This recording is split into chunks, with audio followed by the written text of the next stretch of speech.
नमस्कार दोस्तों, मेरे चैनल कथा भक्ति सागर में आप लोग का स्वागत है। आज हम राजा भोज और गंगू तेली की कहानी सुनेंगे।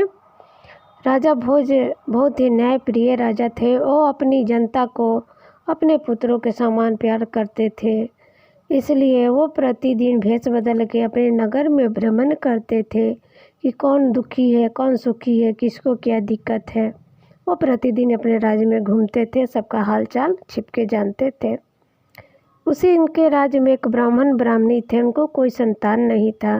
एक दिन ब्राह्मण ब्राह्मणी से कह रहा था कि मैं अब बहुत ही बूढ़ा हो गया हूँ, अब मुझसे कोई कार्य नहीं होता। मैं कल अपने राजा के पास जाके उनसे बात करूँगा, उनसे मदद मांगूँगा, और हमारी कोई संतान भी नहीं है जो हमारी मदद कर सके।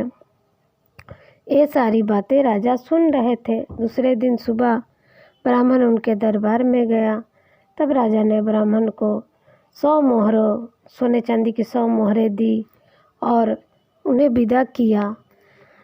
तब गरीब ब्राह्मण बहुत खुश हुआ और ले आके जो मोहरें राजा ने दी थी उसे अपने घर में एक लकड़ी का संदूक था उसमें रख दिया और रात को सो गया। जब सुबह उठा तो देख रहा है कि दरवाज़ा तो अंदर से बंद है, लेकिन उसके जो मोहरें थी राजा ने दिया था वो मोहरें गायब थी।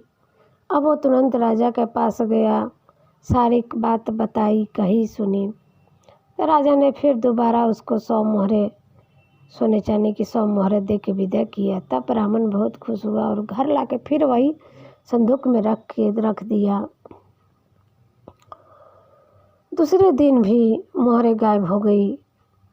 अब ब्राह्मण बहुत दुखी था। तीसरे दिन गया जब राजा के पास, तो राजा ने तीसरे बार भी उसको मोहरें दे के विदा किया और राजा ने सोचा कि आज मैं रात में खुद पता करूँगा कि आखिर इसके मोहरें कौन चोरी कर लेता है, मेरे राज्य में कौन चोर है। रात्रि के समय भेष बदल के फिर उसी ब्राह्मण के घर के बाहर खड़ा हो गए। सोचने लगे आज देखता हूँ कौन इसके पैसे चोरी कर ले जाता है। तब उन्होंने एक पहर बीतने के बाद देखा कि उन्हीं के एकदम शक्ल का आदमी पंडित के घर में, जो ब्राह्मण था उसके घर में घुस रहा है और जाके ब्राह्मण से बोल रहा है कि राज्य पर बहुत बड़ा विपत्ति आया है, मैंने तुम्हें जो पैसा दिया है वो वापस लेने आया हूँ। और वो ब्राह्मण जो था खुशी खुशी पैसा वापस कर देता है और पैसा लेने के बाद वो हमशक्ल बाहर निकल जाता है। तब राजा से रहा नहीं गया, उन्होंने उस आदमी से को टोक दिया, बोला कि तुम कौन हो? मैं तो यहाँ का राजा हूँ, तुम मेरे हम शक्ल का कौन आदमी हो? तब उसने कहा कि राजन, मैं आप ही की शक्ल का हूँ, ये सब समय का चक्र है। जो आप ब्राह्मण को पैसा दे रहे हैं ये ब्राह्मण को कभी भी काम नहीं आएगा, या तो पैसा चोरी हो जाएगा, धन नष्ट हो जाएगा। ब्राह्मण के नसीब में धनी नहीं बनना लिखा है, ये गरीबी में ही जिएगा, क्योंकि इसका ये पूर्व जन्म का कर्म है। हर किसी को अपने अपने कर्म का फल भुगतना पड़ता है। पूर्व जन्म का फल के अनुसार ही अगले जन्म में मिलता है। जो कार्य पूर्व जन्म में किया है उसका फल मिलता है। राजन ने कहा कि देखिए, आप जो भी है इस ब्राह्मण को क्षमा कर दीजिए और उसका दंड मुझे दे दीजिए। तब उस हमशक्ल ने कहा कि राजन, ब्राह्मण को जो कर्म में है वो तो उसको भोगना ही पड़ेगा और आपको भी अपने कर्म का फल इसी जन्म में भोगना पड़ेगा। इतना कहने के बाद वो गायब हो गया जो हमशक्ल था। इधर राजा आ गए अपने घर। दूसरे दिन राजा शिकार के लिए निकले। अपने बहुत तेज जो घोड़ा था उस पर बैठ के शिकार के लिए निकले। उनके साथ सैनिक भी थे। जंगल में राजा शिकार ढूंढते ढूंढते बहुत राज्य से बाहर सीमा पर आ गए और सैनिक पीछे रह गए। तब जो घोड़ा था ऊंची पहाड़ी से छलांग लगा दिया। इस कारण राजा जमीन पे लहूलुहान होके गिर गए और मूर्छित हो गए। कोई उनको देखा नहीं, उठाया नहीं। तब दूसरे राज्य के सिपाही जो थे उनको उठा के ले गए और बंदी बना दिया। राजा से जब राजा को होश आया तो उन लोग पूछ रहे थे कि कौन हो, क्या हो। तो राजा ने देखा कि वो दूसरे राज्य के सिपाही के कैद में है। तब राजा ने कुछ नहीं कहा, चुप रहना ही ठीक समझा। उसके बाद उस राज्य के जो सिपाही थे उनको बहुत मार पीट के और राज्य से बाहर अपने फेंक दिया। जब राज्य से बाहर फेंक दिया तो उधर से उसी गांव का एक गंगू तेली नाम का व्यक्ति था, वो जा रहा था। तब उसने राजा को अपने घर ले गया और उनको स्वस्थ किया, उनका मतलब उपचार किया, दवाई बीरो किया, जिस कारण कुछ समय के बाद राजा स्वस्थ हो गए। स्वस्थ होने के बाद गंगू तेली बहुत बार पूछा कि आप कौन हैं, क्या करते हैं, लेकिन राजा ने कुछ नहीं बताया, चुप रहना ही ठीक समझा। तब गंगू तेली ने कहा कि ऐसे कब तक तुम घर में बैठे रहोगे, चलो मेरे साथ काम करने। अब राजा क्या कहते, उनको अपने जिसने जीवन दिया था उनका कर्ज चुकाना था। तब राजा ने उनके साथ चल दिए और तब वो जो गंगू तेली था राजा को कोल्हू के काम, जो हाँ तेल पेराई होता है, उस कार्य में राजा को लगा दिया। राजा खुशी खुशी वो काम करने लगे। एक दिन राजा काम करते करते एक गीत गुनगुना रहे थे, तो वहाँ जो तेल लेने आए थे सभी ने राजा को गीत सुनकर बहुत खुश हुए। और जिस राज्य में राजा गए थे उस राज्य का जो राजा थे वो बहुत गीत के प्रेमी थे, संगीत के। वो अपना प्रतियोगिता करते रहते थे। उसके एक लड़की भी थी राजकुमारी, वो भी बहुत संगीत की प्रेमी थी। एक दिन उस राज्य के राजा ने प्रतियोगिता रखी थी। तब गंगू तेली के कहने पर राजा उसके साथ चल दिए प्रतियोगिता में भाग लेने के लिए। जब वो लोग दरबार में गए, बारी बारी से बहुत लोग आए थे, अपना गायक अपना गाना गा लिए, लेकिन ना तो राजा प्रसन्न हुए, संतुष्ट हुए, और ना ही राजकुमारी।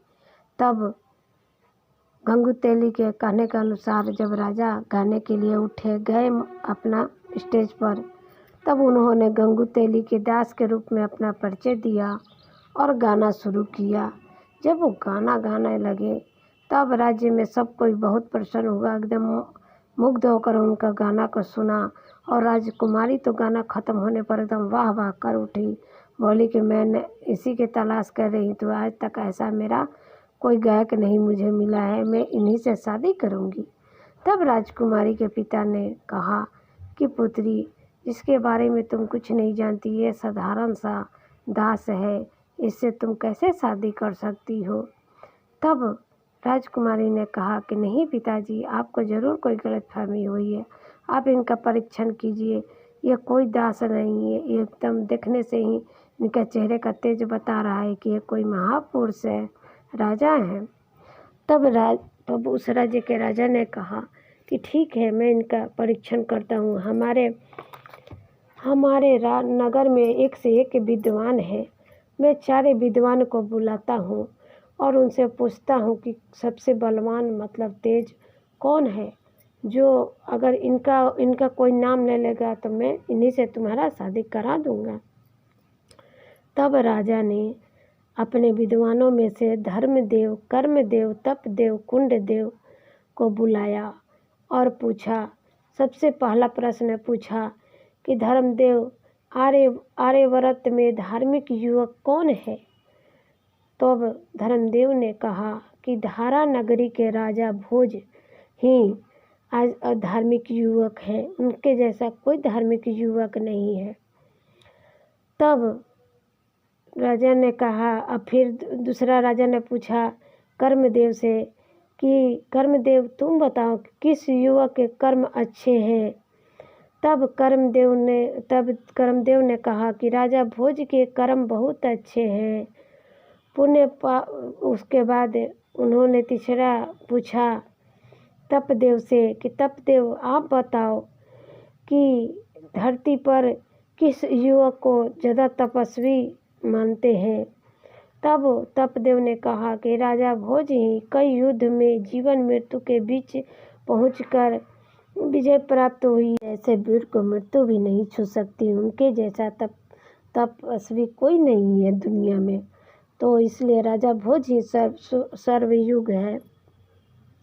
उसके बाद उन्होंने पुण्यदेव से कहा कि अच्छा पुण्यदेव, आप बताइए कि ऐसा कौन धरती पर पुण्य आत्मा है जो हमारी सभा में आके हमारी पुत्री को परिह ग्रहण कर सके। तब उन्होंने भी, पुण्यदेव ने ही राजा भोज का ही नाम लिया कि राजा भोज ही ऐसे पुण्य आत्मा है जो हम आपकी सभा में आके आपकी पुत्री को परिग्रहण कर सकते हैं। तब महाराज ने कहा कि अब बताओ पुत्री, इन सब ने तो राजा भोज का नाम लिया है और तुम पता नहीं है किस युवक को पसंद कर रही हो। ये वो युवक नहीं है। लेकिन उनकी पुत्री मानने को तैयार नहीं है, बोली कि नहीं, मैं इन्हीं से शादी करूँगी।